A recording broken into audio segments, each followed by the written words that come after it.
Welcome to Kido Learning Club.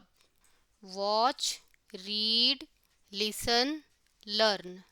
एक गर्मी की दोपहर एक कौवा आसमान में उड़ रहा था और पानी की तलाश कर रहा था। सूरज की गर्मी इतनी तेज थी कि चारों ओर की धरती सूख चुकी थी। हरे भरे पेड़ अब सूखे और भूरे हो चुके थे और जमीन पर दरारें पड़ गई थीं। कौवा कई घंटों से उड़ रहा था, लेकिन उसे कहीं भी पानी नहीं मिला। वह बहुत थक चुका था और उसे बहुत प्यास लग रही थी। जैसे ही वह नीचे आया, उसने दूर एक बगीचा देखा। उसे आशा की किरण दिखी और वह तुरंत बगीचे की ओर उड़ने लगा, यह सोचते हुए कि शायद वहां पानी मिल जाए। बगीचे में पहुंचकर उसने एक पेड़ के नीचे एक घड़ा देखा। उसकी उम्मीद बढ़ गई और वह घड़े के पास उतरा। कौवा तुरंत घड़े के पास गया और उसमें झांका। घड़े के तल में थोड़ा सा पानी था, लेकिन पानी बहुत नीचे था और उसकी चोंच वहां तक नहीं पहुंच पा रही थी। उसने घड़े को इधर उधर धकेलने की कोशिश की, लेकिन कोई फायदा नहीं हुआ। पानी बहुत नीचे था।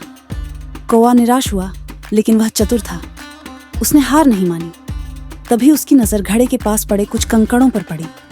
अचानक उसके दिमाग में एक योजना आई। कौवा एक कंकड़ अपनी चोंच से उठाकर घड़े में डालने लगा। कंकड़ घड़े के तल में गिर गया और पानी का स्तर थोड़ा सा ऊपर आ गया। कौवा उत्साहित हो गया। उसने महसूस किया कि उसकी योजना काम कर रही थी। वह लगातार कंकड़ उठाकर घड़े में डालता रहा। हर एक कंकड़ के साथ पानी थोड़ा और ऊपर आ गया। कौवा धैर्यपूर्वक काम करता रहा और अंततः पानी घड़े के ऊपर तक पहुंच गया। अब कौवा आराम से ठंडा और ताज़ा पानी पी सकता था।